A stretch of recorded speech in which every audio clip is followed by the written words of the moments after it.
1918년 러시아 혁명의 와중에 비참하게 총살된 로마노프 왕조의 마지막 황제 니콜라이 2세일과 그로부터 몇 년 뒤 돌연 나타난 황제의 막내딸 아나스타샤. 투신자살 직전 구조된 그녀는 자신이 로마노프 왕실의 마지막 황녀임을 주장하는데 끊임없는 의혹 속에서도 최고의 흥행 카드로 등장한 아나스타샤 미스터리. 그녀를 소재로 한 소설과 영화 드라마는 흥행에 성공하면서 세간의 이목을 집중시킵니다. 1984년 아나스타샤가 죽은 뒤 DNA 감식 결과 드러난 충격적인 사실. 그녀는 러시아 황실과는 아무 관계없는 안나 앤더슨이었습니다. 37년간 이어진 법적 공방으로 수많은 사람들의 연민과 증오를 불러일으켰던 아나스타샤 미스터리는 결국 사기극으로 끝났습니다. 심지어 자신의 묘비명까지 아나스타샤로 쓴 안나 앤더슨. 죽는 날까지 세상을 속인 거짓말쟁이였습니다. 교묘하고 달콤한 거짓 욕망에 중독되는 세상. 시대를 불문하고 역사를 농락하고 있는 가짜들의 거짓말. 그 종착역은 어디일까요?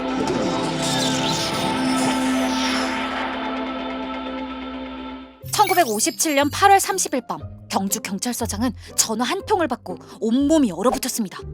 나 이강석이요.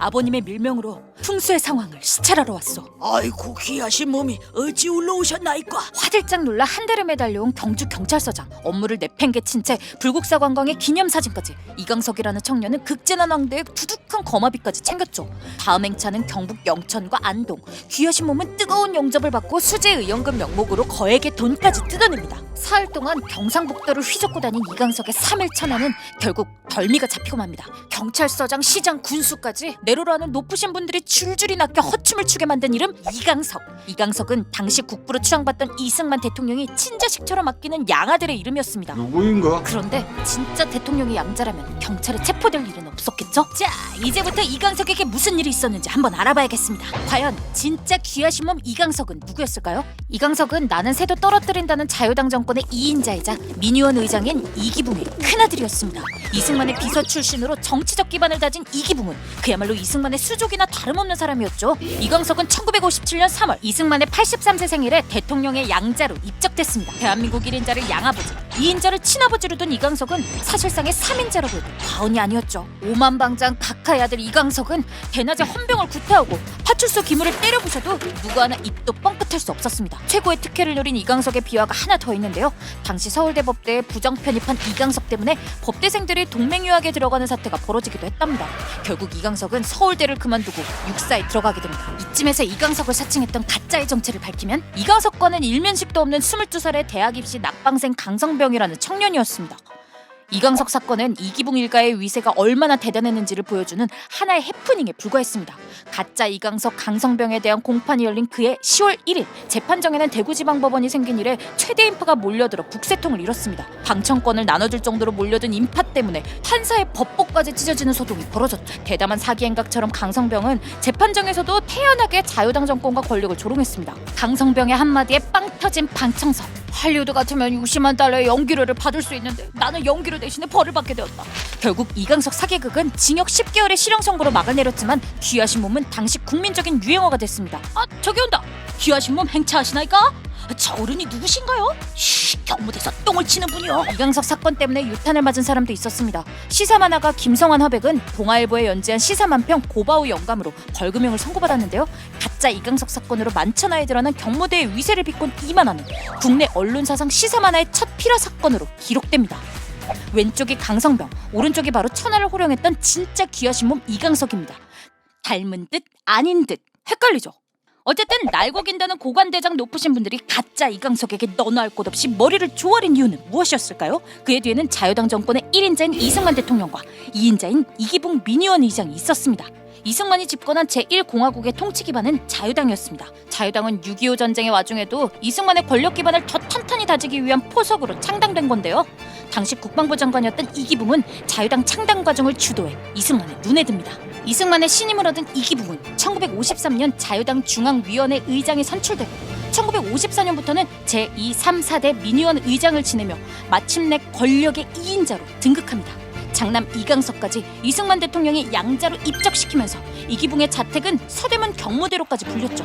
심지어 이기붕을 제2의 이승만으로 모시는 만송조까지 생겨났다는데 이뿐만이 아니었습니다. 자유당의 위세가 하늘을 찌르던 시절 이승만 대통령을 좌지우지한 비선 실세가 또 한 사람 있었습니다. 정치적 술수와 권력용 면에서 이기붕 못지 않았던 여자, 바로 이기붕의 아내이자 이강석의 어머니 박마리아였습니다. 부침성 있고 영어 잘하는 박마리아는 당시 영부인이었던 프란체스카 여사의 유일한 말벗이었습니다. 그녀는 자신의 장점을 적극 활용해 이승만의 눈과 귀를 가리고 남편 이기붕을 확고한 권력의 2인자로 만드는 데 성공했는데요. 1950년대 시중에는 이런 말이 떠돌아다녔다고 합니다. 자유당은 두 가지 암으로 죽어갔는데 하나는 독재의 암이요, 또 하나는 박마리아라는 암이다. 박마리아는 1960년 3월 15일 정부 통령 선거에서 이기붕을 부통령에 당선시키려고 안간힘을 썼습니다. 대한민국 여성계의 1인자답게 자신이 회장을 맡고 있던 대한부인회를 동원해 이승만과 이기붕을 지지하는 결의문을 채택하기도 했죠. 자유당도 3.15 선거에 사활을 겁니다. 내무부 장관 최인규는 치밀한 부정선거 계획을 세웠습니다. 최인규는 전국의 경찰서장과 군수, 시장 등을 대상으로 노골적으로 부정선거를 지휘하고 감독합니다. 어떠한 비합법적인 비상수단을 사용하여서라도 이승만 박사와 이기붕 선생이 꼭 당선되도록 하라. 세계 역사상 대통령 선거에 소송이 제기된 일이 있느냐? 법은 나중이니 우선 당선시켜놓고 보아야 한다. 결국 최인규는 4.19 혁명으로 자유당 정권이 무너지자 부정선거 주범으로 구속돼 1961년 12월 형장의 이슬로 사라졌습니다. 이승만과 이기붕에 대한 과잉 충성이 가져온 비참한 말로였죠. 1960년 3월 15일 치러진 정부 통령 선거에서 이변이란 없었습니다. 이승만 대통령, 이기붕 부통령은 당연지사.